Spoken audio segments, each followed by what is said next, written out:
Now it's all about November. This is State of Play. We welcome back Stephanie Hansen of the law firm of Young, Conaway, Stargett and Taylor. And for his second turn this week, Charlie Copeland, president of Associates International, a graphics and printing company. Welcome to both of you. Charlie, we'll start with you. Is there a message for that the Republicans can send to voters? Obviously, there's a big registration gap now as we look towards November. What is the message Republicans need to send to those independent and maybe even Democratic voters to get them to pick ours? I think the primary message is it's the economy, and it's the economy, and it's the economy. And Delaware is lagging the region in economic growth. And aside from the $20 million that went to Fisker and the equivalent $20 million going to Bloom and $7 million to this money center bank and $4 million to that bank that the state has given away to these entities, the small business environment in Delaware is extremely tough. And you match onto that where we stand just in number of jobs that are coming to the state that are basically subsidized, and it's taking that out of small businesses, and so there's a lot of unemployment that is under the radar, that is not showed up in the 8.1% number, whether it's an underemployment number of 16-17%. You look at the violence in the African American community, and that really is low income related, not race related, and where the job opportunities. They can't go to work at GM or Chrysler anymore, and that is the message. Is if you like where the state has been going, keep with the team that's taken you there. But if you want to see the state go in a different direction, actually bring jobs and employment and develop small businesses, then there's a different way to go. Thank you for saying economy, economy, economy, and not jobs, jobs, jobs. Pet peeve. Stephanie, to you, the Democrats, what is their message to voters? We're doing a good job, but there's more work to be done. Oh, clearly, I think the message is we're better off than we were 4 years ago. It's been, we've had a deep hole to climb out of. None of the climbing is going to happen very quickly. It is happening. It's slow. It's steady. But everybody pulls together, and we're going to get through it.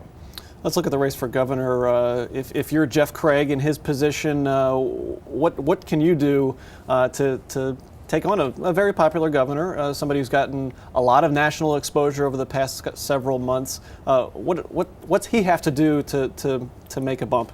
I mean, the governor is very popular, and it's very popular because, honestly, there haven't been a lot of people taking some hits at him. But other than going on some bear hunts and hunting for a Fisker Automotive that's a bust, and we're still spending money on Fisker Automotive, or Bloom Energy that is causing our electric prices in Delaware to be higher than anywhere else in the region.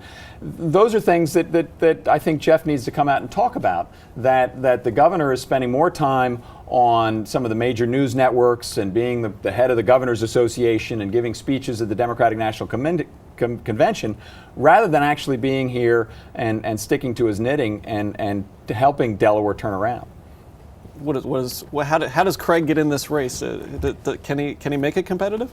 Oh, I don't know. I mean, I don't think he can. To be frank with you, no, I don't think he can. I think the governor has done a tremendous job. I mean, if you take a look at what was happened at the University of Delaware, how the turning around of the Chrysler facility, that took a lot of effort by a lot of different people, and now we're going to have some of the world-class health organizations and building the university around healthcare. I mean, that's a huge step that we're going to start looking at a lot of growth in the economy and jobs and intellect just from that incubator as well, and huge Amazon coming into Middletown. I mean, there are a lot of good big successes, and I think Jeb Craig's going to have a very difficult time. Somebody who probably won't have a difficult time in Delaware looking at things now is President Obama. He could lose Sussex County. What would that say for Republicans sort of building that as their base if they can win Romney, Sussex County? Well, I don't know, honestly, that sends much of a message. 60% of the voters are in Newcastle County, and Republicans are out-registered in Newcastle County 2-1. Can it help some Sussex Republicans, maybe? I think that it will help Sussex County Republicans. I think they've been doing all right on their own over many times. I mean, if you look at the way the legislature is broken down now, south of the canal tends to be more Republican other than the Dover area, and north of the canal tends to be more Democrat with one or two exceptions. And so that I don't think this election changes that trend. And you know, in my opinion, the more Republicans in the General Assembly, the better. But at the end of the day, you've got to start eating away in Newcastle County. All right. We have to stop this conversation on TV, but we will continue it online, and we will have you both back again. Charlie Copeland, great job on your first week here on State of Play. And Stephanie Hansen, as always, we thank you very much.